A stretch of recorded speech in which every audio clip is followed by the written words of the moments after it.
Okay, we're recording. Okay, we're going to check the battery for voltage. Last time we checked it was September the 3rd, and it was 12.6, wasn't it? Mm-hmm. Yeah. Okay, so now today is what, the 10th or 11th? 11th. Mm-hmm. Okay, so that's been from the 3rd to the 11th. All right, so let's check the voltage on it. All right. It's on the one battery. Positive, negative. Okay, 12.7.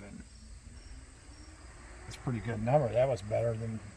All right, now we're going to check the back battery. Okay, now this one is 12.6. This is the battery this battery is 1 month older than this one. This was made 8th month, 20th year. This was made the 7th month, 20th year. So it's one little bit weaker here.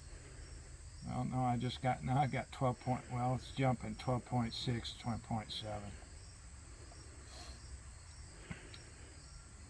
All right, we're just trying to maintain our batteries and keep them good because they're very important to have. All right, this is a conclusion of this video.